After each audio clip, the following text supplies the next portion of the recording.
So welcome dear students. In today's lecture we are going to discuss about secondary growth. जैसा कि हम लोग anatomy of flowering plants पढ़ रहे हैं और पिछले 2 लेक्चर में हम लोगों ने प्लांट टिश्यू और प्लांट टिश्यू सिस्टम को कवर कर चुके हैं। आगे आज के लेक्चर में हम लोग सेकेंडरी ग्रोथ पढ़ेंगे। तो सेकेंडरी ग्रोथ कहाँ कहाँ होती है ये भी देखेंगे और इसके अलावा कुछ वुड के बारे में भी पढ़ेंगे, जैसे ऑटम वुड क्या होता है, स्प्रिंग वुड क्या होता है, हार्ट वुड क्या होता है और सैप वुड क्या होता है। ठीक है, तो अभी आज के लेक्चर में थोड़ा सा 1 मिनट, सॉरी, चलिए आज के लेक्चर में हम लोग देखेंगे what is secondary growth. What is secondary growth, तो हम लोग यहाँ पे देखेंगे सेकेंडरी ग्रोथ के बारे में डिस्कस करेंगे हम लोग। तो देखिए सबसे पहले सेकेंडरी ग्रोथ होती कहाँ है, तो सेकेंडरी ग्रोथ का मतलब क्या है हम ये जान लेंगे तो हमें पता चल जाएगा। हम ऑलरेडी डिस्कस कर चुके हैं कि सेकेंडरी ग्रोथ का मतलब होता है growth in width, growth in girth. अगर मोटाई में या चौड़ाई में ग्रोथ हो रही है तो इसको हम लोग कहते हैं सेकेंडरी ग्रोथ कहते हैं। तो ये होती कहाँ है, आई हैव ऑलरेडी डिस्कस्ड कि ये होती है डाइकॉट स्टेम में और डाइकॉट रूट में। तो कहाँ कहाँ होती है ये हमें पता है, ये हो गई हमारी डाइकॉट स्टेम में हो गई। ठीक है, डाइकॉट स्टेम के अलावा ये कहाँ होती है, डाइकॉट रूट में होती है। यही नहीं, ये और होती है जिम्नोस्पर्म की स्टेम में भी होती है, जिम्नोस्पर्म की स्टेम में होती है और ये जिम्नोस्पर्म की रूट में भी होती है, ये जिम्नोस्पर्म की रूट में भी होती है। तो 4 जगह हमें पता होना चाहिए कि जो सेकेंडरी ग्रोथ है वो dicot stem, dicot root, gymnosperm की स्टेम और जिम्नोस्पर्म की रूट में होती है। ओके, अब देखिए यहाँ पे हम लोग देखेंगे कि सेकेंडरी ग्रोथ किसकी वजह से होती है। तो हमें एक चीज़ ये पता है कि सेकेंडरी ग्रोथ किसकी वजह से होती है, तो ड्यू टू, ये किसकी वजह से होती है, ड्यू टू लेटरल मेरिस्टम। हमने डिस्कस किया था ये लेटरल मेरिस्टम की वजह से होती है, ये हम पढ़ चुके हैं ऑलरेडी। और लेटरल मेरिस्टम 2 तरीके के होते हैं। लेटरल मेरिस्टम्स 2 तरीके के होते हैं, एक है कॉर्क कैम्बियम और दूसरा है वेस्क्यूलर कैम्बियम। ये भी हम लोग पढ़ चुके हैं, वेस्क्यूलर कैम्बियम और दूसरा क्या है, कॉर्क कैम्बियम। दूसरा क्या है, कॉर्क कैम्बियम। तो हम पहले क्या देखेंगे, सेकेंडरी ग्रोथ स्टेम में कैसी होती है, फिर देखेंगे सेकेंडरी ग्रोथ रूट में कैसी होती है, फिर ये हम समझने, उस साथ साथ हम ये समझने की कोशिश करेंगे कि वेस्कुलर कैम्बियम और कॉर्क कैम्बियम क्या होते हैं, वेस्कुलर कैम्बियम और कॉर्क कैम्बियम क्या होते हैं। तो चलिए आइए हम आगे इसको मूव करते हैं।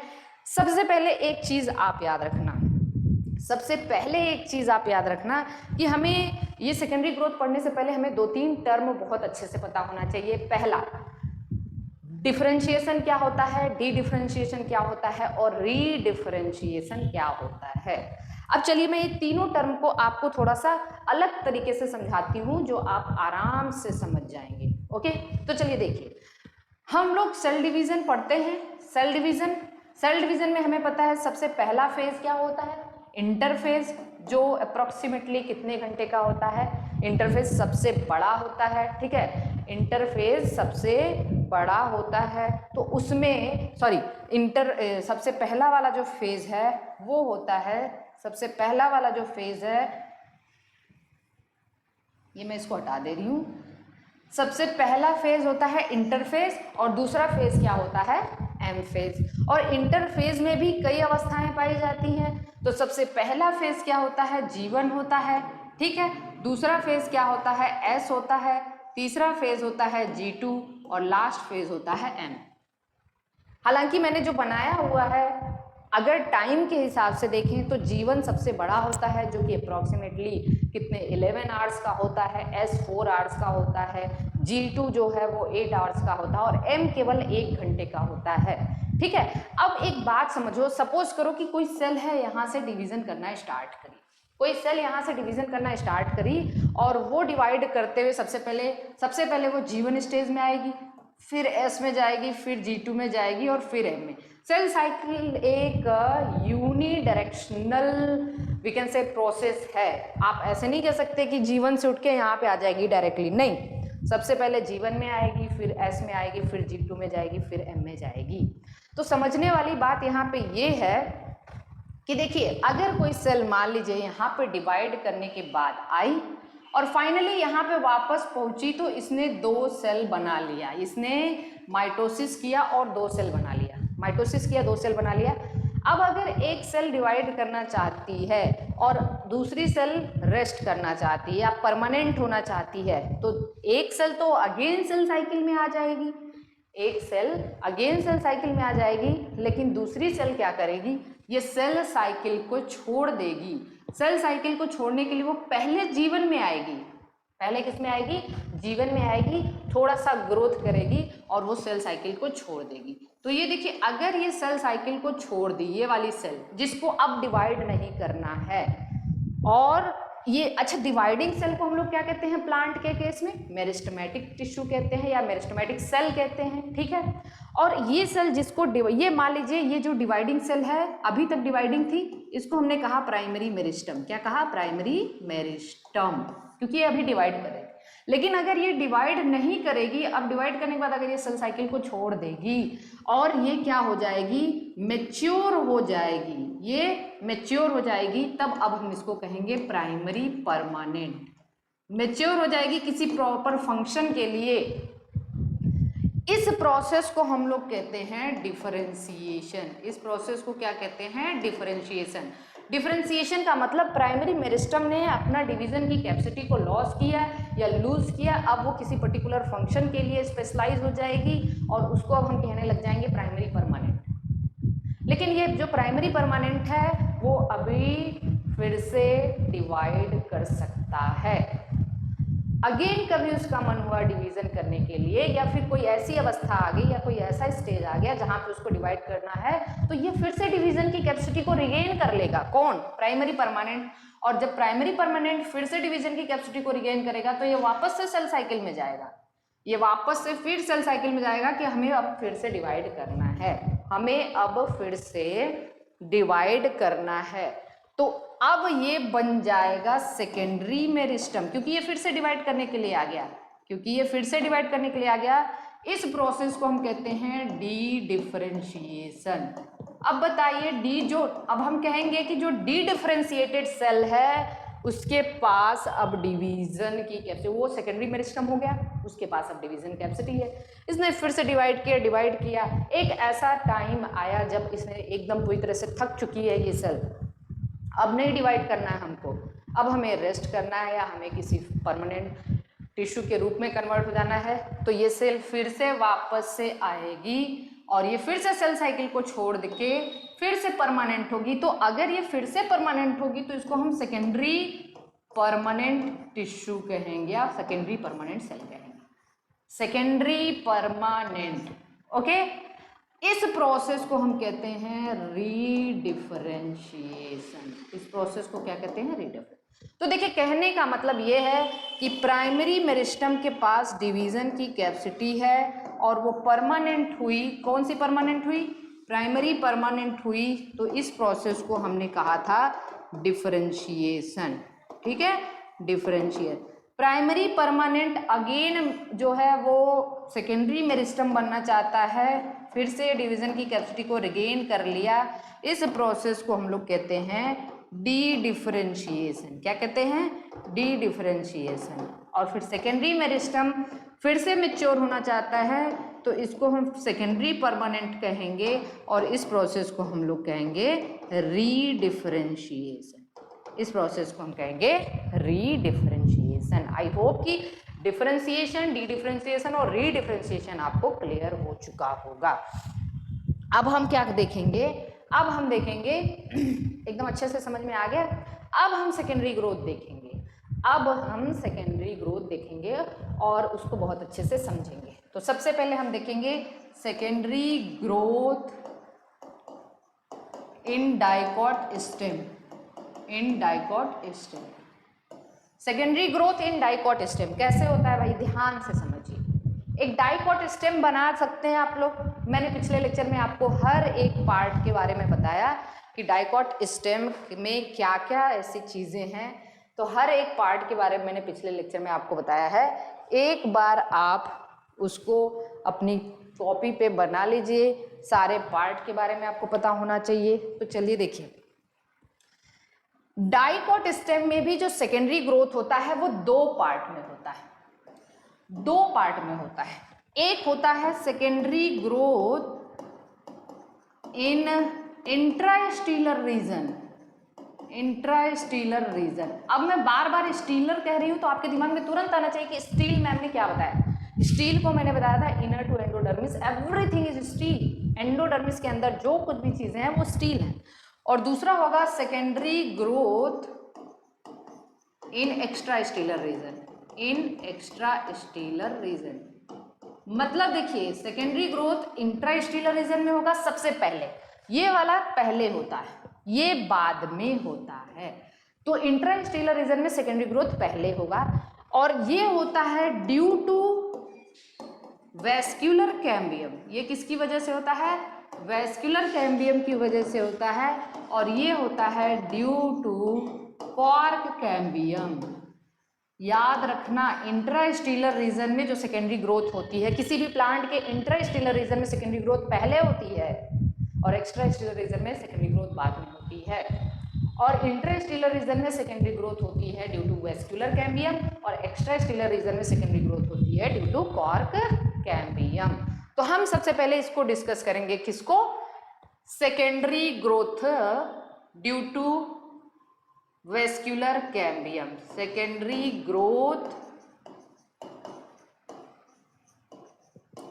ड्यू टू वैस्कुलर कैम्बियम, मतलब secondary growth in intrastelar region. Intrastelar region में सेकेंडरी ग्रोथ को हम पहले पढ़ेंगे। अब देखिए, हम एक डाइकोट स्टेम बना दें अगर, तो हमें एक्स्ट्रा स्टील रीजन अभी बनाने की जरूरत नहीं है। इंट्रा स्टील में आ जाइए।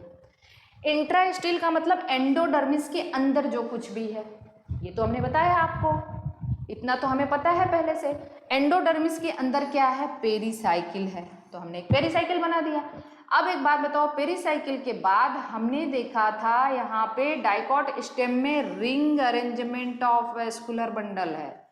क्या है? Ring arrangement of vascular bundle. Few number of vascular bundle is the feature of dicot stem and dicot root. यहाँ पे ring arrangement of vascular bundle होता है, जिसमें हमने कहा था अंदर की तरफ जाइलम, बाहर की तरफ फ्लोएम, और बीच में कैम्बियम भी तो है ना, बीच में कैम्बियम भी तो है, बाहर फ्लोएम अंदर जाइलम, बीच में क्या है? कैम्बियम है। हमने कहा था यहाँ पे कोलैटरल कंजॉइंट ओपन टाइप का वैस्कुलर बंडल पाया जाता है। अब यहाँ पे और क्या है जल्दी से बताइए? यहाँ पे मेड्यूला है, मेड्यूला वेल डेवलप है ना। और क्या है यहाँ पे बताइए? मेड्यूलरी रेज है। मेड्यूलरी रेज किसका फीचर है? डाइकोट स्टेम का। इतनी चीज हमने ऑलरेडी डिस्कस किया हुआ है लास्ट लेक्चर में। देखिए होता क्या है, ये जो कैम्बियम है, इस कैम्बियम को हम लोग कहते हैं इंट्राफेसिक्युलर कैम्बियम। क्या नाम देते हैं? इस कैम्बियम को हम लोग कहते हैं इंट्राफेसिक्युलर कैम्बियम। क्या होता रहता है आप समझ नहीं आता है। हाँ, इस कैम्बियम को हम कहते हैं इंट्राफेसिक्युलर कैम्बियम। क्या नाम देते हैं? फेसिक्युलर, फेसिक्युलर कैम्बियम कह लीजिए, या फिर इंट्राफेसिक्युलर कैम्बियम कह लीजिए। इंट्राफेसिक्युलर कैम्बियम जो होता है वो primary, this is the only meristem, याद रखना, this is the only primary, ये प्राइमरी मेरिस्टम के नेचर का होता है। ये किसके नेचर का होता है? Primary meristem.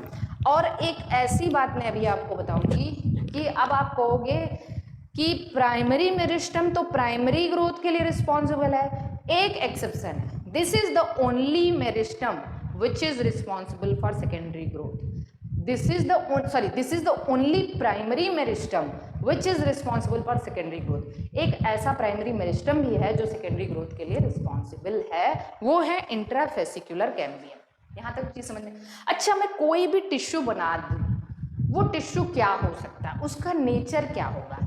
यहाँ पे मैं जितने भी टिश्यू बनाऊंगी like epidermis, hypodermis, general cortex, endodermis, pericycle, medulla, medullary race, everything, इनमें एवरीथिंग सब कुछ प्राइमरी परमानेंट टिश्यू है।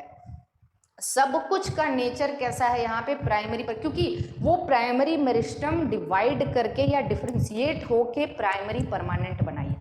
मैं यहाँ पे डाइकोट स्टेम बनाऊंगी, जितनी भी चीज़ें यहाँ पे मैंने बनाया है, इसके ऊपर की चीज़ें आप इमेजिन कर सकते हो।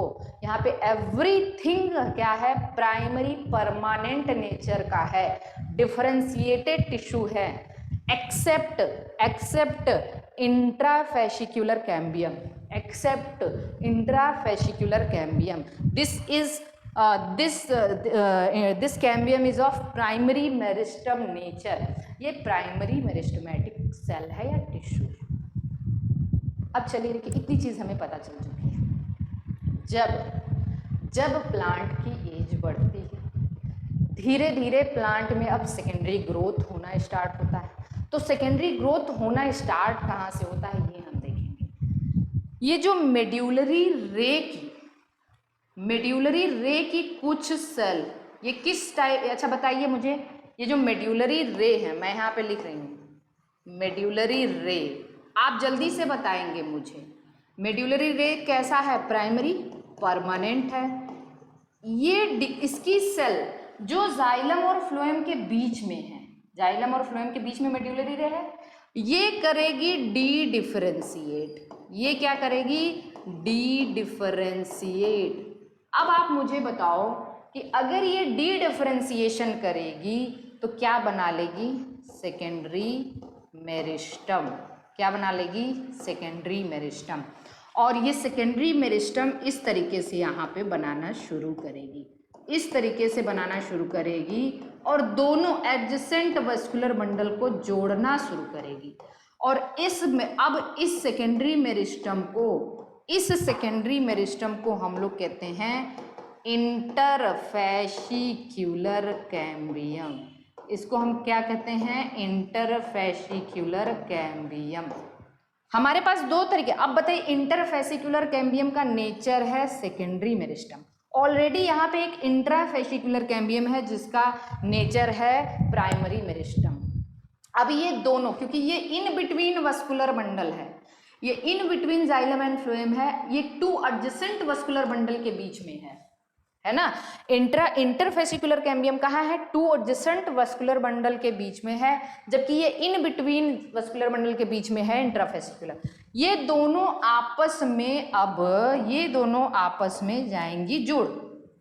बात समझना, ये कंटिन्यूअस लेयर बनाना शुरू, ये अंदर है और ये बाहर है, ये अब एक कंटिन्यूअस लेयर बनाना शुरू करेगी और इसी कंटिन्यूअस लेयर को हम लोग कहते हैं वैस्कुलर कैम्बियम। इस कंटिन्यूअस लेयर को हम लोग कहते हैं वैस्कुलर कैम्बियम। तो वैस्कुलर कैम्बियम किससे बना, इंट्रा प्लस इंटरफेसिकुलर कैम्बियम से बना, इंट्रा प्लस इंटरफेसिकुलर कैम्बियम से बना।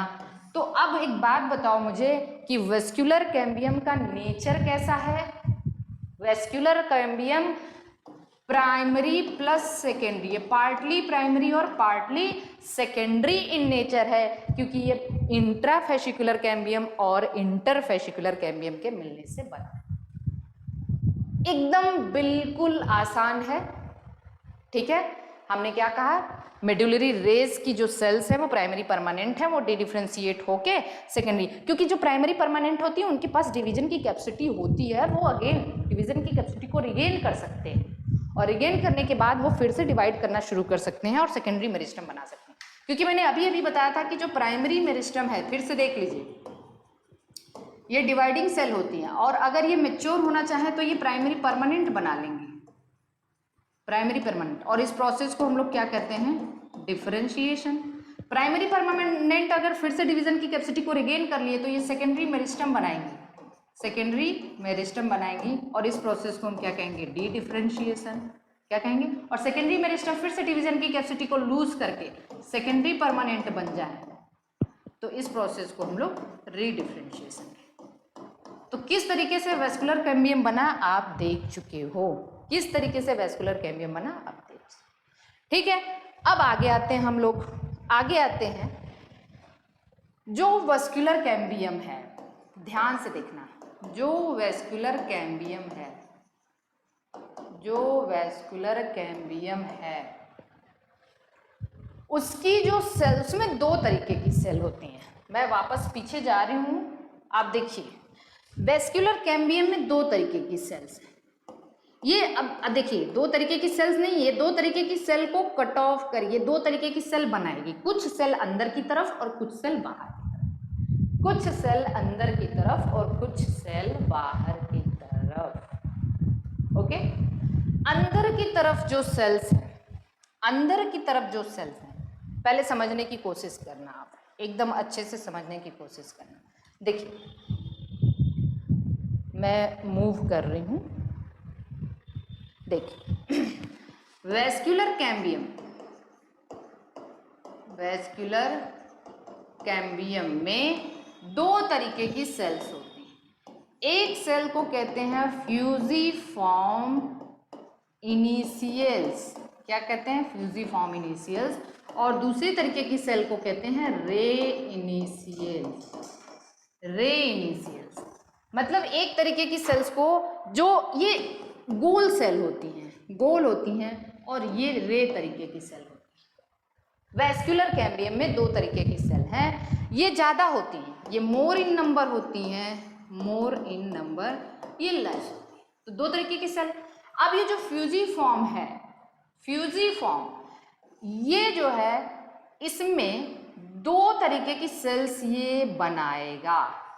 अब ये दो तरीके का टिश्यू प्रोड्यूस करेगा, आउटर और इनर टिश्यू, दो तरीके का टिश्यू बनाएगा, आउटर टिश्यू और इनर टिश्यू। समझने की कोशिश करना। आउटर बाहर की तरफ ये क्या बनाएगा, बाहर की तरफ, इसमें देखिए जो बाहर की तरफ जो टिश्यू बनाएगा वो लेस अमाउंट में बनाएगा, लेस अमाउंट में बनाएगा। जो अंदर की तरफ जो टिश्यू बनाएगा वो मोर अमाउंट में बनाएगा। या हम ऐसे कह सकते हैं कि जो फ्यूजिफॉर्म सेल्स की जो टिश्यूज की जो सेल हैं वो अंदर की तरफ ज़्यादा एक्टिव होती हैं as compare to outer side, अंदर की तरफ ज़्यादा एक्टिव होती हैं as compare to outer side. तो अंदर की तरफ ज़्यादा टिश्यू बनाएंगे, ज़्यादा सेल बनाएंगी, और बाहर की तरफ कम बनाएंगी। तो अंदर की तरफ ज़्यादा टिश्यू बना और बाहर की तरफ कम बनेगा। ओके, अब समझिए यहाँ पे इनर साइड में, आउटर साइड में ये बनाती हैं फॉर्म सेकेंडरी फ्लोएम, बाहर की तरफ ये क्या बनाती हैं, सेकेंडरी फ्लोएम, और अंदर की तरफ ये बनाना शुरू करती हैं secondary xylem, form secondary xylem. अब मुझे एक बात बताइए कि अब आप यहाँ पे देख सकते हो, आप यहाँ पे एक चीज़ देख सकते हो, एकदम ध्यान समझना क्योंकि थोड़ी सी जो है चीज़ें समझने की कोशिश करना। यहाँ पे ऑलरेडी ये सब जो ये प्राइमरी जाइलम है, ये प्राइमरी फ्लोएम है, प्राइमरी जाइलम अंदर की तरफ है, प्राइमरी फ्लोएम बाहर की तरफ है। लेकिन फ्यूजिफॉर्म सेल्स या वेस्कुलर कैम्बियम के जो सेल्स हैं वो अंदर की तरफ सेकेंडरी जाइलम बनाना शुरू करेंगे और बाहर की तरफ सेकेंडरी फ्लोएम बनाना शुरू करेंगे। अब सेकेंडरी ग्रोथ हो रहा है तो जो भी बनेगा वो सेकेंडरी नेचर होगा ना, ठीक है। और ज़्यादा कौन बनेगा, सेकेंडरी जाइलम ज़्यादा बनेगा, क्योंकि वेस्कुलर कैम्बियम की अंदर वाली सेल ज़्यादा एक्टिव है। तो ज़्यादा कौन बनेगा, सेकेंडरी जाइलम ज़्यादा बनेगा, सेकेंडरी जाइलम ज़्यादा बनेगा, ठीक है। तो सेकेंडरी जाइलम को हम लोग कहते हैं वुड, क्या कहते हैं, वुड, और सेकेंडरी फ्लोएम को हम लोग कहते हैं बास्ट, ठीक है। ये लेस इन अमाउंट बनेगा, लेस इन अमाउंट, और ये मोर इन अमाउंट बनेगा, ये अमाउंट में ज़्यादा होगा। ओके, तो हमें ये बात पता चल चुकी है कि सेकेंडरी जाइलम कहाँ होगा, अंदर की तरफ, और सेकेंडरी फ्लोएम कहाँ होगा, बाहर की तरफ होगा। ये बात तो समझ में आ चुकी है। अभी मैं सीक्वेंस भी पूछूंगी और बताऊंगी आपको, क्योंकि ये थोड़ा सा जो है ना यहाँ पे बच्चे बहुत ज़्यादा कंफ्यूज होते हैं। सीक्वेंस याद रखिए, सीक्वेंस अगर हमें याद रखना होगा तो सबसे अंदर क्या है, मेड्यूला है, मेड्यूला है। अब मेड्यूला के बाद क्या होगा आप मुझे बताओगे, मेड्यूला के बाद होगा सेकेंडरी जाइलम, ऊपर की तरफ जाते जाइए, सेकेंडरी जाइलम, फिर क्या होगा प्राइमरी जाइलम होगा, फिर क्या होगा वेस्कुलर कैम्बियम होगा, फिर क्या होगा प्राइमरी फ्लोएम होगा, फिर क्या होगा सेकेंडरी फ्लोएम होगा। आप इमेजिन करो इस चीज को अगर आप इमेजिन करते हो तो आप इसको ऐसे समझ सकते हो कि देखिए इस चीज को इमेजिन करिए तो आप ऐसे समझ सकते हो कि देखिए अंदर की तरफ बनेगा, यहाँ पे मान लो सेकेंडरी जाइलम बनना शुरू हुआ, तो सेकेंडरी जाइलम जब बनेगा, सेकेंडरी जाइलम जो बनेगा तो इस प्राइमरी जाइलम को वो और अंदर कर देगा, प्राइमरी जाइलम को और अंदर कर देगा, और जब सेकेंडरी फ्लोएम बनना शुरू हुआ तो ये प्राइमरी फ्लोएम को और ऊपर ढकेल देगा। ठीक है, तो प्राइमरी जाइलम बीच में आते आते एकदम पूरी तरह से क्रश हो जाएगा, खत्म हो जाता है, और प्राइमरी फ्लोएम भी खत्म हो जाता है, केवल रहता क्या है सेकेंडरी जाइलम और सेकेंडरी फ्लोएम। यहाँ तक चीज समझ में आ चुकी है। तो अंदर की तरफ सेकेंडरी जाइलम बनेगा और बाहर की तरफ सेकेंडरी फ्लोएम बनेगा। अब सीक्वेंस आप बताओ, अगर मैं आपसे सीक्वेंस पूछूं तो सबसे अंदर क्या है, यहीं पे मैं सीक्वेंस देख लेती हूँ। सबसे अंदर बताओ आप मुझे, सबसे अंदर होगा मेड्यूला, है ना। मेड्यूला के ऊपर क्या होगा, अगर मान लीजिए प्राइमरी जाइलम बचा कुचा है तो प्राइमरी जाइलम होगा, फिर क्या होगा सेकेंडरी जाइलम होगा, फिर क्या होगा वेस्कुलर कैम्बियम होगा, है ना, वेस्कुलर कैम्बियम, फिर क्या होगा सेकेंडरी फ्लोएम होगा, ठीक है, फिर क्या होगा प्राइमरी फ्लोएम होगा, तब जाके आएगा पेरीसाइकल, और तब आएगा एंडोडर्मिस, तब आएगा जनरल कॉर्टेक्स, तब आएगा ये हाइपोडर्मिस, ओके, फिर आएगा एपिडर्मिस। एक बार चीज को समझ लीजिए, वेस्कुलर कैम्बियम की जो सेल्स होती हैं वो अंदर की तरफ ज़्यादा एक्टिव होती हैं, बाहर की तरफ कम एक्टिव होती हैं। अंदर की तरफ ये सेकेंडरी जाइलम बनाएंगे, बाहर की तरफ सेकेंडरी फ्लोएम। जब सेकेंडरी जाइलम बनता जाएगा तो वो प्राइमरी जाइलम को और बीच में ला के पूरी तरह से खत्म हो जाएगा, प्रेशर बढ़ेगा तो खत्म हो जाएगा। मेड्यूला भी इवन क्रश हो जाता है, मेड्यूला भी खत्म हो जाता है, लेकिन अगर हम सीक्वेंस पूछे तो हम कहेंगे कि यही सीक्वेंस है। वेस्कुलर कैम्बियम बाहर की तरफ डिवाइड करेगा तो सेकेंडरी फ्लोएम बनाएगा, तो प्राइमरी फ्लोएम और ऊपर चला जाएगा, है ना, और प्राइमरी फ्लोएम भी एक टाइम आता है कि खत्म हो जाता है। तो सीक्वेंस यही होगा, मेड्यूला, प्राइमरी जाइलम, फिर सेकेंडरी जाइलम, फिर वेस्कुलर कैम्बियम, फिर सेकेंडरी फ्लोएम, फिर primary phloem, pericycle, endodermis, general cortex, hypodermis और एंडोडर्मिस। यहाँ तक चीज समझ में आ चुकी है, इसमें कोई दिक्कत की बात नहीं है। अब एक और चीज मैं बताने की कोशिश कर रही थी, वो ये है कि हमने अभी अभी आपको बताया था कि जो वेस्कुलर कैम्बियम है, वेस्कुलर कैम्बियम में मैं अभी ये बात बता रही थी कि दो तरीके की सेल है, फ्यूजिफॉर्म और फ्यूजिफॉर्म इनिशियल है, और दूसरा क्या है रे इनिशियल है। अब हम देख लेते हैं ये रे इनिशियल का काम क्या है। फ्यूजिफॉर्म में तो हमने बताया कि यहाँ पे भी दो तरीके की सेल बनाती है, ये इनर साइड क्या बनाती है, इनर साइड जो है वो सेकेंडरी जाइलम बनाती है, और आउटर साइड ये क्या बनाती है, आउटर साइड बनाती है ये सेकेंडरी फ्लोएम, और ये ज़्यादा बनता है। यहाँ से हमें ये पॉइंट क्लियर हो चुका है, यहाँ से हमें ये पॉइंट क्लियर है। रे इनिशियल का काम ये है कि ये बनाता है सेकेंडरी मेड्यूलरी रे, ये क्या बनाता है सेकेंडरी मेड्यूलरी रे बनाता है, सेकेंडरी मेड्यूलरी रे बनाता है। अभी तक तो प्राइमरी मेड्यूलरी रे था, अब ये बनाएगा सेकेंडरी मेड्यूलरी रे, और सेकेंडरी मेड्यूलरी रे में जो मेड्यूलरी रे, जैसे अब सपोज करिए ये बीच में मैंने मेड्यूला बना दिया है, ध्यान से समझना इन सब चीजों को। तो प्राइमरी मेड्यूलरी रे तो डी डिफरेंशिएट हो चुका था, यहाँ पे बीच इसमें मान लीजिए ये प्राइमरी जाइलम है, इसके बाद क्या है ये प्राइमरी जाइलम, और उसके बाद ये क्या है सेकेंडरी जाइलम है, ये क्या है सेकेंडरी जाइलम है। सेकेंडरी जाइलम के बाद क्या आएगा जल्दी से बताइए, वेस्कुलर कैम्बियम, वेस्कुलर कैम्बियम के बाहर क्या है सेकेंडरी फ्लोएम। आप बहुत ध्यान से समझने की कोशिश करना, सेकेंडरी फ्लोएम, सेकेंडरी फ्लोएम के बाद क्या है प्राइमरी फ्लोएम, यही है ना। अब देखिए क्या होता है, अब ये होता है कि जो रे इनिशियल्स हैं ये सेकेंडरी मेड्यूलरी रे बनाएंगे, ये कुछ रेज जाइलम की तरफ जाएंगी और कुछ रेज फ्लोएम की तरफ जाएंगी, कुछ रेज जाइलम की तरफ सेकेंडरी जाइलम की तरफ और कुछ रेज सेकेंडरी फ्लोएम की तरफ जाएंगी। जो रेज जाइलम की तरफ हैं उसको सेकेंडरी जाइलम रेज कहते हैं, और जो रेज फ्लोएम की तरफ है उसे सेकेंडरी फ्लोएम रेज कहते हैं। और जो सेकेंडरी जाइलम रेज है उनका काम है conduction of water and mineral in radial direction.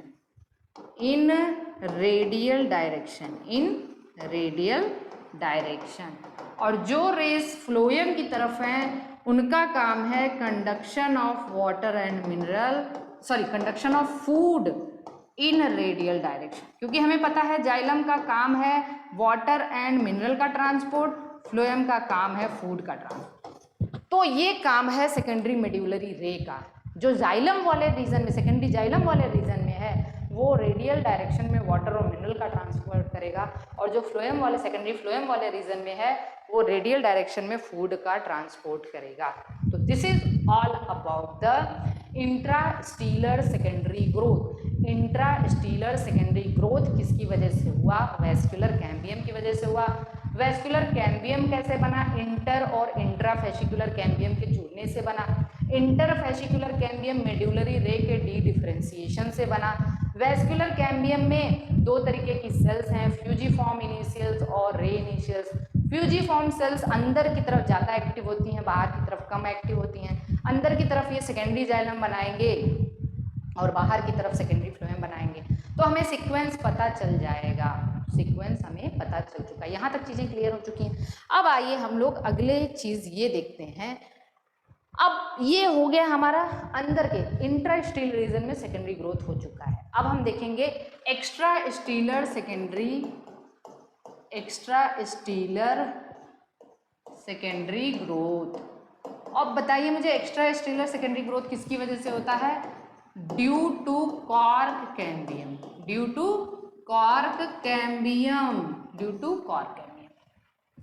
अब हमें देखने की बात हम लोग ये देखेंगे कि कॉर्क कैम्बियम बनता कैसे। जस्ट इमेजिन करिए, बीच में मेड्यूला था, मेड्यूला उसके बाद क्या था? हम इमेजिनेशन करवा रहे हैं। मेड्यूला के बाद मेड्यूला, फिर प्राइमरी जाइलम, फिर सेकेंडरी जाइलम, फिर वेस्कुलर कैम्बियम, फिर सेकेंडरी फ्लोएम और क्योंकि सेकेंडरी फ्लोएम बाहर बनेगा तो प्राइमरी फ्लोएम को ऊपर कर देगा, सीक्वेंस याद रखना। और फिर pericycle, endodermis, general cortex, hypodermis, epidermis, ऐसे है सीक्वेंस। जब कंटिन्यूअस ग्रोथ होती जाएगी, अंदर की तरफ ज़्यादा सेल्स बनती जाएंगी, मतलब अंदर की तरफ सेकेंडरी जाइलम बहुत ज़्यादा बनना शुरू हो जाएगा। अंदर की तरफ जब सेकेंडरी जाइलम बहुत ज़्यादा बनना शुरू होगा तो एक टाइम ऐसा आएगा कि प्रेशर बाहर की तरफ भी लगना शुरू होगा और अंदर की तरफ भी लगना शुरू होगा। जब प्रेशर अंदर की तरफ लगना शुरू होगा तो प्राइमरी जाइलम, मेड्यूला, या मेड्यूला को हम लोग और क्या कहते हैं? पिथ।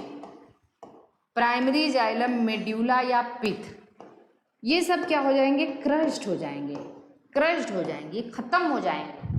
इवन सेकेंडरी जाइलम भी, सेकेंडरी फ्लोएम भी खत्म हो जाता है। प्राइमरी फ्लोएम तो खत्म ही होता है, थोड़ा बहुत बचा रहता है।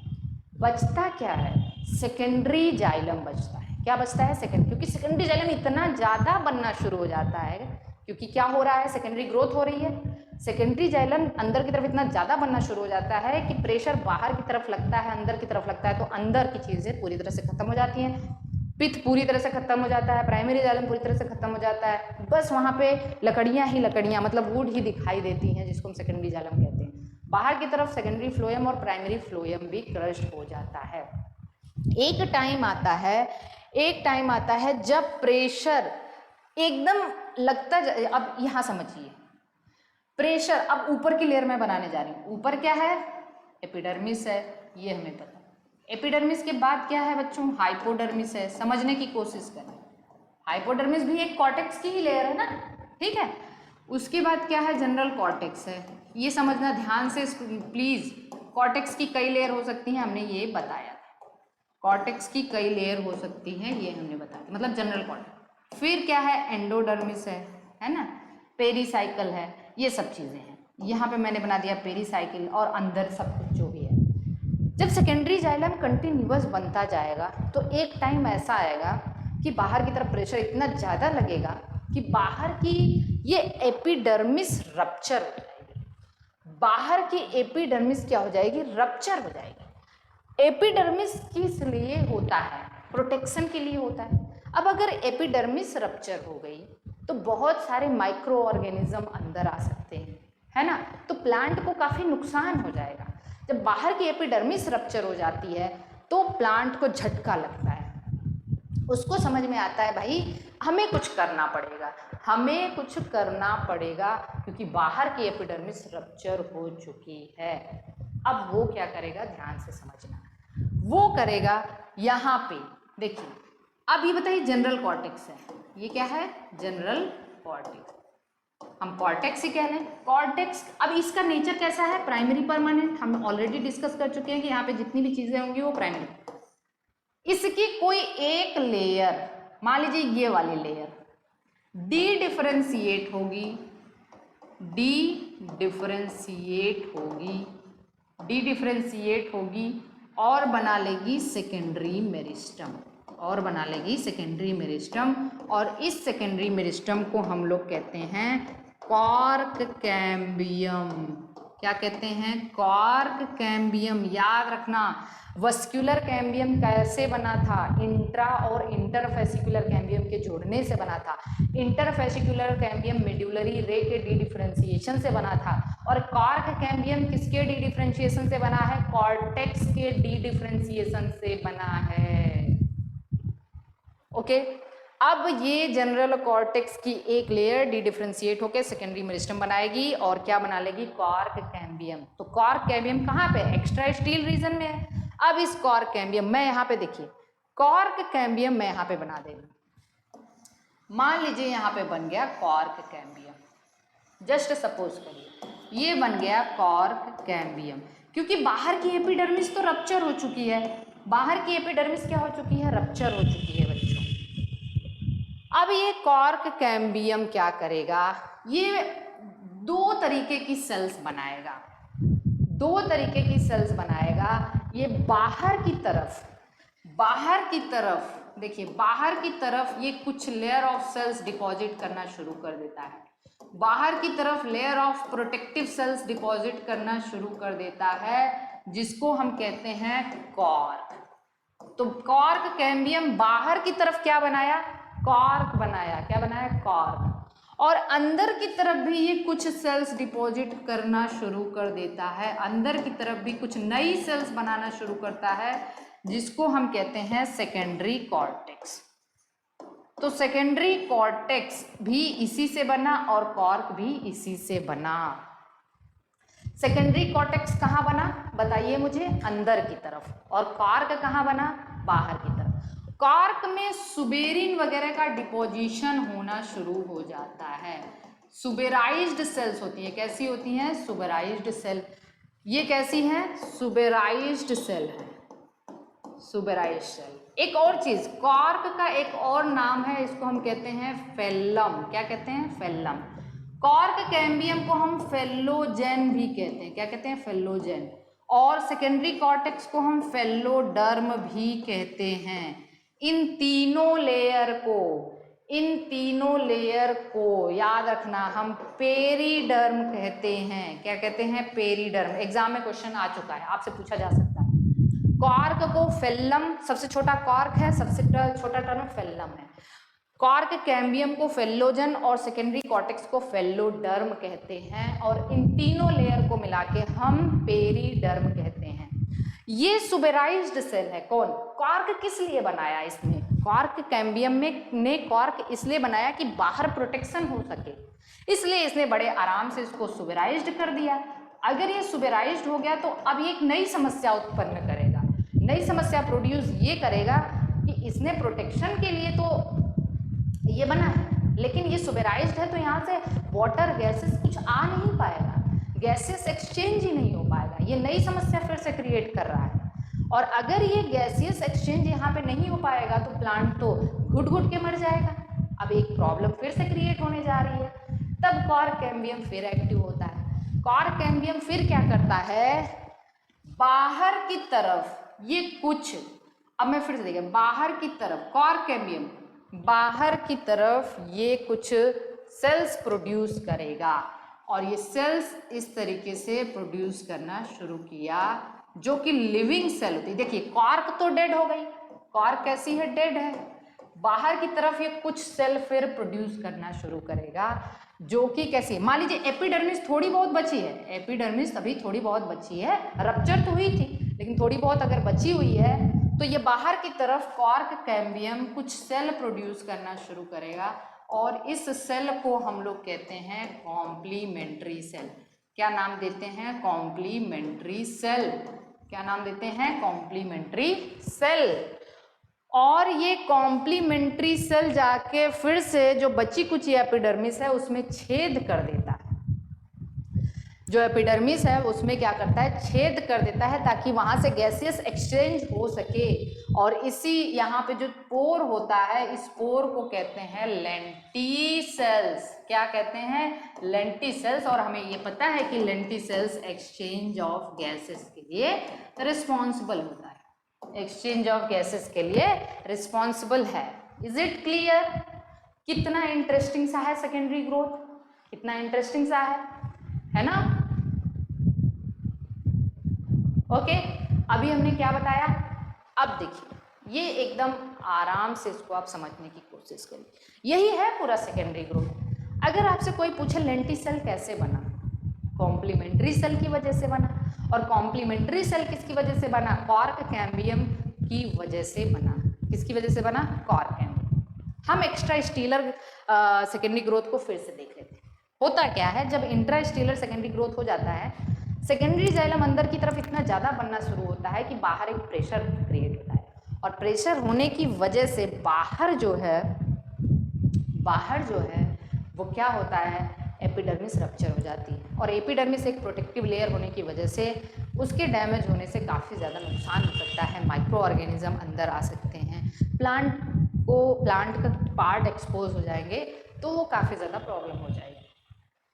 अब क्या होता है कि अब शुरू होता है secondary growth in extra stelar reason.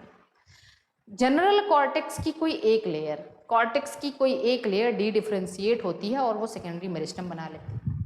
Cork cambium कहते हैं उसको। कॉर्क कैम्बियम फिर अगेन दो तरीके की सेल बनाती है। बाहर की तरफ ये कॉर्क बनाती है, अंदर की तरफ ये सेकेंडरी कॉर्टेक्स बनाती है। जो कॉर्क होता है वो सुबेराइज्ड हो जाता है, डेड हो जाता है। तो प्रॉब्लम ये है कि फिर से गैसेस एक्सचेंज रुक गया। फिर से कॉर्क कैम्बियम कुछ सेल्स बनाता है बाहर की तरफ, कॉम्प्लीमेंट्री सेल। वो जाके फिर से एपिडर्मिस में पोर वगैरह क्रिएट कर देता है, उस पोर को कहते हैं लेंटिसेल। और लेंटिसेल की वजह से गैसेस एक्सचेंज हो पाता है। तो ये पूरी कहानी है सेकेंडरी ग्रोथ। तो क्या लेंटिसेल मोनोकॉट में होगा? कहीं नहीं होगा। लेंटिसेल्स मोनोकॉट स्टेम में नहीं होगा, क्योंकि मोनोकॉट स्टेम में सेकेंडरी ग्रोथ ही नहीं है। और लेंटिसेल बन किसकी वजह से रहा है? सेकेंडरी ग्रोथ की वजह से बन रहा है। ठीक है, लीफ में भी लेंटिसेल नहीं होगा, लीफ में भी लेंटिसेल्स नहीं होगा, केवल ये डाइकॉट स्टेम और कहीं कहीं डाइकॉट रूट में होता है। तो this is all about the secondary growth. अब अगर मैं आपसे पूछूं व्हाट इज बार्क, बार्क क्या होता है? एक और टर्म आपके एनसीईआरटी में दिया हुआ है, बार्क।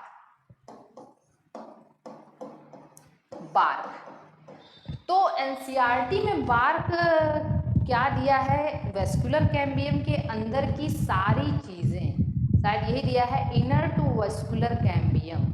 एनसीईआरटी में जो बार्क दिया है वो क्या है? सॉरी, हाँ, वेस्कुलर कैम्बियम के बाहर सब कुछ क्या है? बार्क है। Everything exterior to vascular cambium, exterior to vascular cambium, vascular cambium के बाहर सब कुछ बार्क है। एक और डेफिनेशन होता है, कॉर्क कैम्बियम के बाहर सब कुछ बार्क है। आप देखते हो कि किसी प्लांट की बार्क काफी मोटी होती है और किसी प्लांट की बार्क काफी पतली। जैसे अगर आप यूकेलिप्टस का देख लो, ठीक है, गुआवा का देख लो, बहुत जमीन आसमान का अंतर है। गुआवा में काफी पतली बार्क होती है और यूकेलिप्टस में काफी मोटी बार्क होती है। बार्क की मोटाई और पतलाई इस बात पर डिपेंड करता है कि कॉर्टेक्स की कौन सी लेयर डी डिफ्रेंशिएट हुई, कॉर्टेक्स की कौन सी लेयर कॉर्क कैम्बियम बनाई है ना। तो एक जो इसका टेक्निकल डेफिनेशन है कि बार्क क्या होता है, कॉर्क कैम्बियम के बाहर सब कुछ बार्क है। कॉर्क कैम्बियम के बाहर सब कुछ बार्क कंप्राइज होता है, लेकिन आपके एनसीईआरटी में शायद दिया है exterior to vascular cambium, vascular cambium के बाहर सब कुछ बार्क है। ओके, बार्क भी दो तरीके का है, एक सॉफ्ट बार्क और एक हार्ड बार्क, ये भी हो जाता है, एक अर्ली बार्क, ठीक है, और एक लेट बार्क। तो ये सब आपके एनसीईआरटी में दिया हुआ है। अर्ली बार्क मतलब जो पहले बन जाता है, लेट बार्क मतलब जो सीजन में लास्ट बनता है, सॉफ्ट बार्क का मतलब जो सॉफ्ट होते हैं, पतले होते हैं। तो इस तरीके से अब मुझे एक बात बताओ, अगर मैं ये इमेजिन करूं कि सेकेंडरी ग्रोथ हुआ लेकिन कुछ भी चीज़ नष्ट नहीं हुई है, तो क्या आप मुझे सीक्वेंस बता सकते हो? क्या आप मुझे सीक्वेंस बता सकते हो? सीक्वेंस ये होगा, देखिए सबसे अंदर पिथ है, इसी को हम लोग और क्या कहते हैं, मेड्यूला कहते हैं। उसके बाहर क्या है, प्राइमरी जाइलम है, फिर क्या है, सेकेंडरी जाइलम है ना, प्राइमरी जाइलम अंदर है, हम ये मान के चल रहे हैं कुछ भी नष्ट नहीं हुआ है। फिर क्या है, वेस्कुलर कैम्बियम है, फिर सेकेंडरी फ्लोएम है, क्योंकि सेकेंडरी फ्लोएम वेस्कुलर कैम्बियम के एकदम पास होगा और प्राइमरी फ्लोएम ऊपर होगा, प्राइमरी फ्लोएम है। फिर क्या है, पेरीसाइकल है, और फिर क्या है, जल्दी से बताओ, फिर है एंडोडर्मिस, एंडोडर्मिस के बाद है जनरल कॉर्टेक्स, है ना, जनरल कॉर्टेक्स, जनरल कॉर्टेक्स के बाद है सेकेंडरी कॉर्टेक्स, मतलब जनरल कॉर्टेक्स में प्राइमरी कॉर्टेक्स, जनरल कॉर्टेक्स की जो लेयर है उसको प्राइमरी कॉर्टेक्स कहेंगे। फिर क्या है, सेकेंडरी कॉर्टेक्स, सेकेंडरी कॉर्टेक्स को हम लोग फेलोडर्म भी कहते हैं। फिर क्या है, फिर है कॉर्क कैम्बियम, कॉर्क कैम्बियम, फिर क्या है, कॉर्क है ना, और फिर है एपिडर्मिस, फिर है एपिडर्मिस। तो समटाइम्स आपसे सीक्वेंस पूछा जा सकता है, आप इसको भी याद रखना, सीक्वेंस पूछा जा सकता है, इसको भी याद रखना। ओके, बाप रे 46-45 मिनट लग गया ये इसको पढ़ाने में, लेकिन एक बार आपको अच्छे से समझ में आ जाएगा। तो this is all about the secondary growth in dicot stem. अब हम secondary growth in dicot root देख लेते हैं, बहुत आसान सा है। Secondary growth in dicot root, in dicot root देखते हैं इसको, secondary growth in dicot root. फिर वही चीज है यहाँ पे, इंट्रास्टीलर रीजन और फिर एक्स्ट्रास्टीलर। सबसे पहले कहाँ होगा, इंट्रास्टीलर रीजन में। आप जरा डाइकॉट रूट बनाओ। एंडोडर्मिस हमने देखा था रूट में, कैसा था एंडोडर्मिस, जल्दी से बताओ, मैंने कहा था सर्कुलर होता है। फिर है पेरीसाइकिल, तो मैं यहाँ पे एक लेयर पेरीसाइकिल की भी बना दूँ। जल्दी से बताओ, रूट में किस तरीके का, रूट में किस तरीके का वो है, वस्कुलर बंडल है, रूट में किस तरीके का वस्कुलर बंडल है। चलो मैं इसको बना रही हूँ, एंडोडर्मिस बना दिया मैंने, फिर मैंने पेरीसाइकिल बना दिया। रूट में वस्कुलर बंडल कैसा है, अल्टरनेट है, मतलब xylem phloem, xylem phloem alternate है, या इस तरीके से है। सॉरी, मैं थोड़ा सा मॉडिफिकेशन कर रही हूँ ताकि आप समझ जाओ। अगर मैं डाइकॉट रूट बना रही हूँ तो मैंने ऑलरेडी आपको बताया था कि डाइकॉट रूट में 2 से 4 वेस्कुलर बंडल, डाइकॉट रूट यहाँ पे लगभग टेट्रार्क कंडीशन होती है। कैसी कंडीशन होती है, टेट्रार्क कंडीशन, किसमें, डाइकॉट रूट। तो मैं ऐसे बना दे रही हूँ, देखो ध्यान से, ये है एंडोडर्म, ये मान लो पेरीसाइकिल है, ये क्या है, एंडोडर्मिस। टेट्रार्क कंडीशन में ये है फ्लोयम, ठीक है, इसके बाद है जाइलम। जाइलम में भी आप बताओ, रूट में मैंने एक्सार्क कंडीशन बताया था। एक्सार्क कंडीशन का मतलब होता है प्रोटोजाइलम बाहर, मेटाजाइलम अंदर। तो देखो मैंने बना दिया यहाँ पे प्रोटोजाइलम बाहर और मेटाजाइलम अंदर, ठीक है। फिर होगा फ्लोयम, क्योंकि मैंने बताया था कि जाइलम फ्लोयम अल्टरनेट होते हैं, रेडियल वेस्कुलर बंडल होता है, यहाँ पे क्या होता है, रेडियल वेस्कुलर बंडल।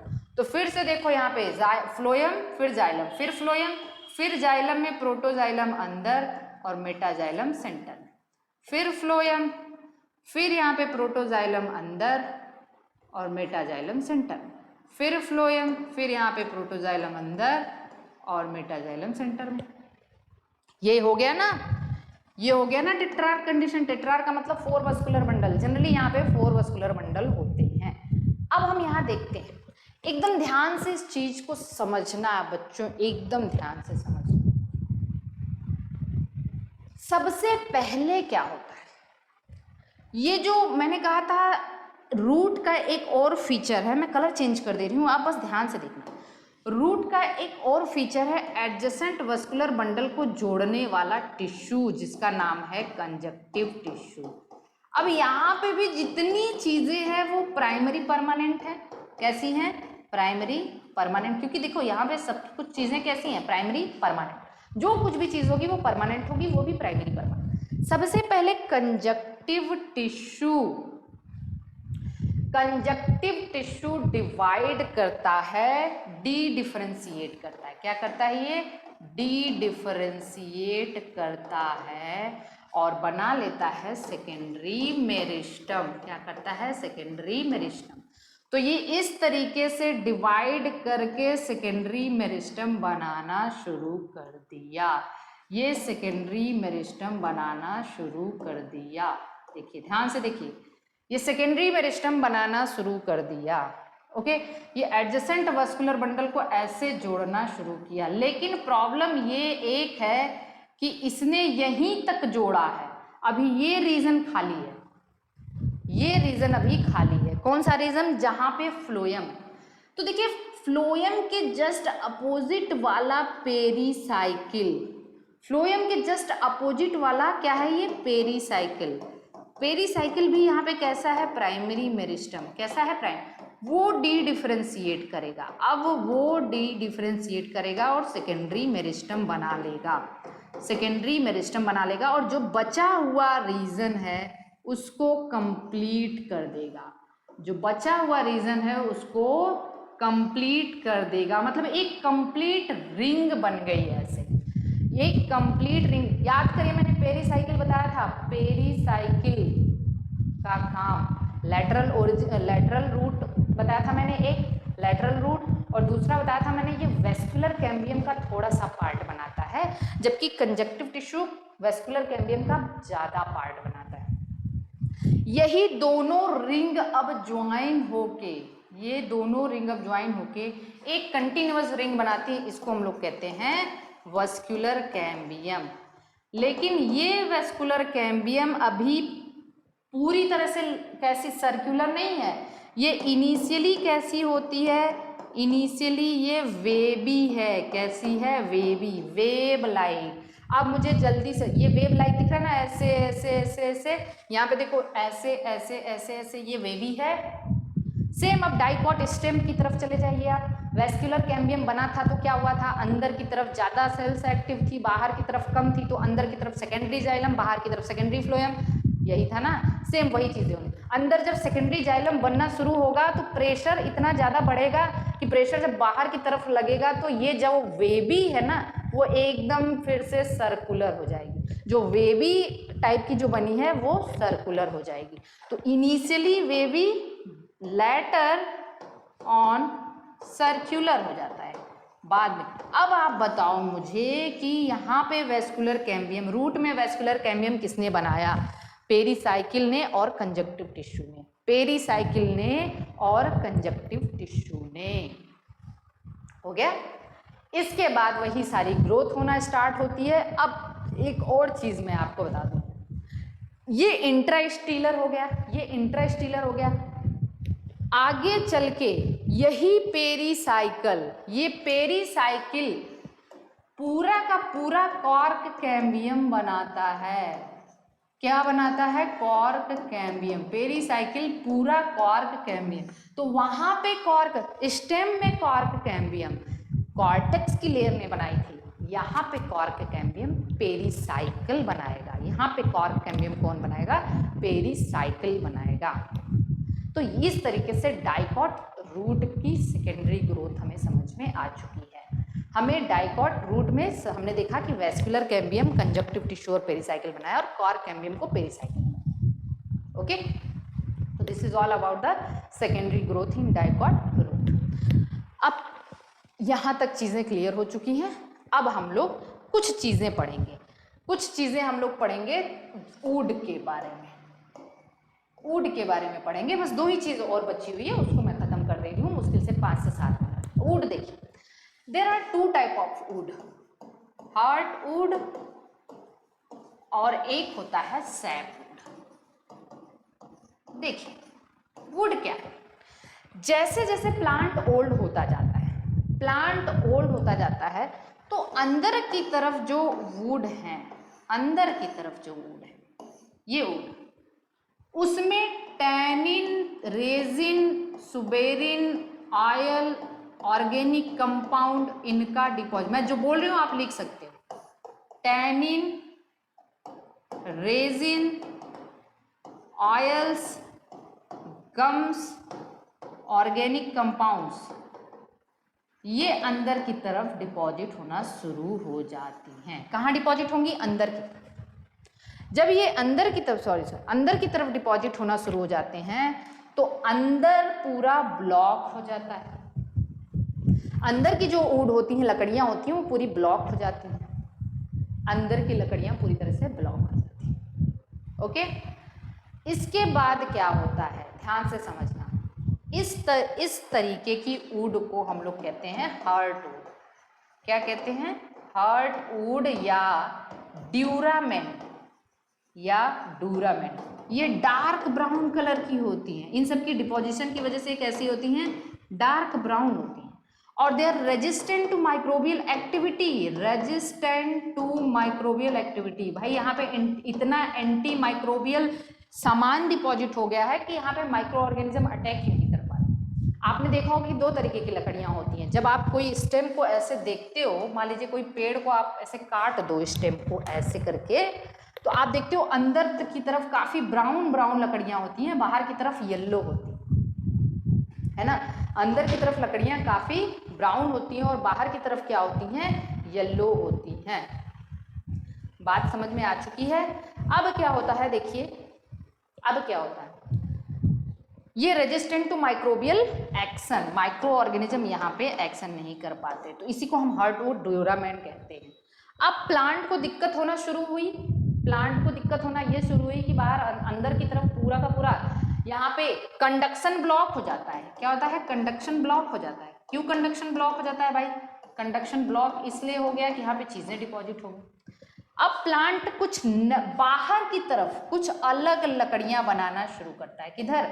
बाहर की तरफ, जो कि ट्रांसपोर्ट के लिए रिस्पॉन्सिबल हैं, जो कि ट्रांसपोर्ट के लिए रिस्पॉन्सिबल हैं, और इसको हम लोग कहते हैं सैपवुड या फिर अल्बर्नम, या फिर अल्बर्नम। अल्बर्नम एल्ब्यूमिन टर्म से लिया गया है। इसको सैपवुड क्यों कहते हैं? क्योंकि जाइलम क्या ट्रांसपोर्ट करता है? वाटर और मिनरल, और वाटर और मिनरल को हम मिला के कहते हैं सैप, और इसका कलर कुछ येलो टाइप का होता है, इसलिए इसको हम सैपवुड कहते हैं, जो कि लाइव होता है, जो कि ट्रांसपोर्टेशन के लिए रिस्पॉन्सिबल होता है। ठीक है, तो ये है हार्डवुड और सैपवुड। यहाँ पे एक और चीज पूछा जाता है, यहाँ पे ऐसे टाइलोजेस, मतलब यहाँ से जाइलम से कुछ इस तरीके के वो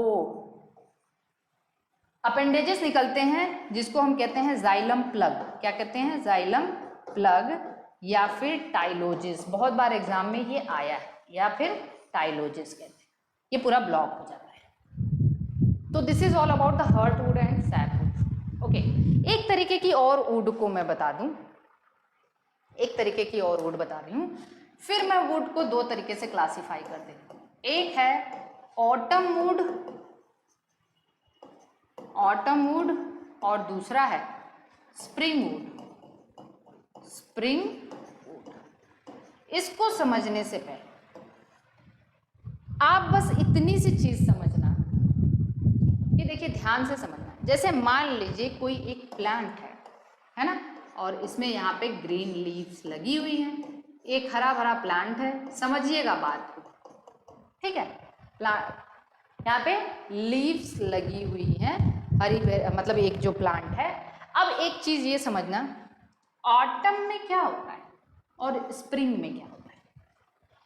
ऑटम वुड हम किसे कहते हैं? देखिए, ऑटम में क्या होता है, लीव्स फॉल डाउन, या हम कह सकते हैं कि लीव्स फॉल ऑफ, पत्तियां झड़ जाती है ना, और स्प्रिंग में न्यू लीव्स आती हैं। पहले ये समझिए, न्यू लीव्स का, स्प्रिंग में न्यू लीव्स आती हैं और ऑटम में पत्तियां झड़ जाती हैं।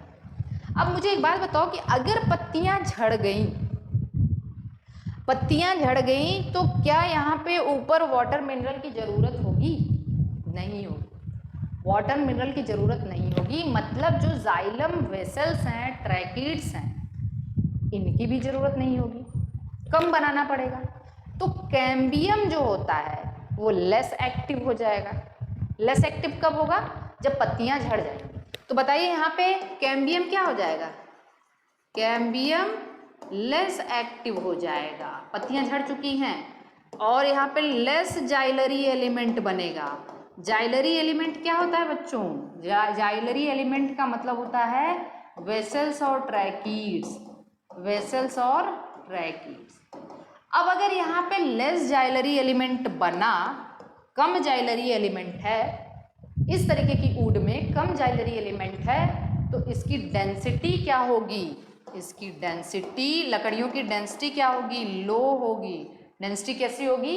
लो होगी। इसका मैं ये बता, अगर कम जाइलरी एलिमेंट है, लेस जाइलरी एलिमेंट, तो यहाँ पे ये होगा कि इसका ल्यूमन कैसा होगा? ल्यूमन भी इसका नैरोवर होगा। यहाँ पे ल्यूमन कैसा होगा? नैरोवर होगा, क्योंकि वाटर की जरूरत ही नहीं है ना। अगर ल्यूमन इसका नैरोवर है तो डेंसिटी कैसी होगी? डेंसिटी इसकी लेस होगी या लो होगी। ऐसी वुड की डेंसिटी कैसी होगी? लो होगी। और ये वुड कैसे दिखेंगे? Light in colour. ये वुड कैसे दिखेंगे? Light in colour. बस ऐसे समझना, रटना नहीं। न्यू लीव्स आएंगी तो कैम्बियम को ज़्यादा एक्टिव होना पड़ेगा, कैम्बियम मोर एक्टिव हो जाएगा, और कैम्बियम मोर एक्टिव है मतलब मोर जाइलरी एलिमेंट बनेगा। मोर जाइलरी एलिमेंट बनेगा और पानी ज़्यादा चाहिए, मिनरल ज़्यादा चाहिए, तो ल्यूमन, जाइलरी एलिमेंट के ल्यूमन क्या होंगे? ब्रॉडर होंगे। और अगर किसी का ल्यूमन यहाँ ल्यूमन नैरोवर है ना, ल्यूमन नैरोवर है, याद रखना। अगर ल्यूमन नैरोवर है तो यहाँ पे डेंसिटी मोर होगी।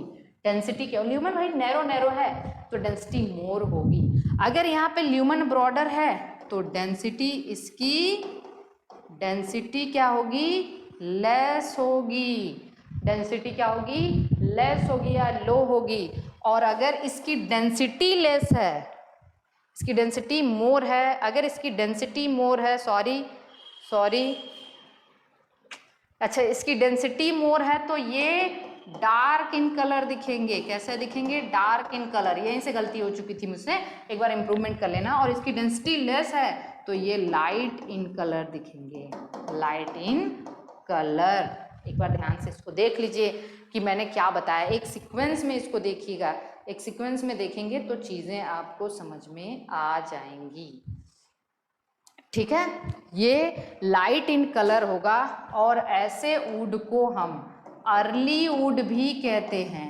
और क्या कहते हैं? अर्ली वुड, क्योंकि स्प्रिंग सीजन में बना। और ऐसे वुड को हम लोग लेट वुड भी कहते हैं। फिर से आप इसको कोरिलेट कर लीजिए भाई। लीफ गिर गई, कैम्बियम लेस एक्टिव हुआ, कम जाइलरी एलिमेंट बना, उसका ल्यूमन नैरोवर हुआ, ल्यूमन नैरोवर तो उसकी डेंसिटी क्या हो गई? डेंसिटी मोर हो गई। डेंसिटी मोर हुई तो डार्क इन कलर हो गया। और इसको हम लोग लेट वुड कहते हैं, क्योंकि ये लेट सीजन में बनता है। और स्प्रिंग वुड, पत्तियां आई, नई पत्तियां आएंगी तो उनको ज़्यादा वाटर मिनरल की जरूरत होगी। जब ज़्यादा वाटर मिनरल की जरूरत होगी तो जाइलरी कैम्बियम ज़्यादा एक्टिव होगा, जाइलरी एलिमेंट ज़्यादा बनेंगे, ल्यूमन ब्रॉड होगा तो डेंसिटी लेस हो जाएगी, लाइट इन कलर, और ये अर्ली वुड। अब एक चीज़, लास्ट चीज़ ये है कि जैसे देखो, पहले बना स्प्रिंग वुड और उसके बाद बना ऑटम वुड। एक साल में 2 वुड बनती हैं, 2 लेयर ऑफ वुड बनती हैं, और दोनों लेयर ऑफ वुड क्या होती हैं? अल्टरनेट होती हैं। ये स्प्रिंग वुड, ये ऑटम वुड, फिर इसके बाहर स्प्रिंग वुड, और फिर इसके बाहर ऑटम वुड। तो ये जो लकड़ियां हैं ये सब अल्टरनेट होती रहती हैं। अर्ली सीजन में स्प्रिंग वुड बनता है, लेट सीजन में ऑटम वुड बनता है, फिर स्प्रिंग वुड, फिर ऑटम वुड, फिर स्प्रिंग वुड, फिर ऑटम। तो ये एक कंसंट्रेट लेयर में होती हैं। और एक साल में कितनी लेयर? 2 लेयर। इसी को हम लोग कहते हैं एनुअल रिंग्स। क्या कहते हैं? Annual rings. एनुअल रिंग्स में क्या क्या है? Spring would plus autumn would. Annual का मतलब साल में, 2 लेयर ऑफ वुड बनी। और काउंटिंग, एनुअल रिंग की काउंटिंग करके, एनुअल रिंग की, किसी प्लांट के स्टेम को कट करिए, एनुअल रिंग की काउंटिंग करके हम किसी प्लांट की एज का एस्टिमेशन कर सकते हैं। मान लीजिए कि 10 एनुअल रिंग है मतलब 5 साल, 20 एनुअल रिंग है मतलब 10 साल। तो एनुअल रिंग की काउंटिंग करके हम किसी प्लांट की एज का एस्टिमेशन कर सकते हैं। इस ब्रांच को हम लोग कहते हैं डेंड्रोक्रोनोलॉजी। डेंड्रोक्रोनोलॉजी का मतलब क्या होता है? ब्रांच ऑफ साइंस या branch of botany in which या हम कह सकते हैं in which we can study about the age of tree, age of, या we can estimate the age of tree. तो this is the we can say, जितनी भी चीज़ें अभी मेरी यहाँ पे थी, हम लोगों ने सेकेंडरी ग्रोथ देखा, डाइकॉट स्टेम में कैसा होता है, डाइकॉट रूट में कैसा होता है, वुड कैसे होते हैं, ये सारी चीज़ें खत्म हो चुकी हैं। अब आप बहुत अच्छे से ये सारी चीज़ों को रिवाइज कर सकते हैं। और एक बार अब आप चाहें तो एनसीईआरटी को शुरू से अंत तक केवल आधे घंटे में रीड कर लीजिए, हर एक चीज़ आपको समझ में आ जाएगी। सो आप लोग को ऑल द बेस्ट, आप लोग अच्छे से प्रिपरेशन करिए। आज के लिए बस, और अगला लेक्चर हम लोग जो समझ में आएगा मैं शूट करूँ।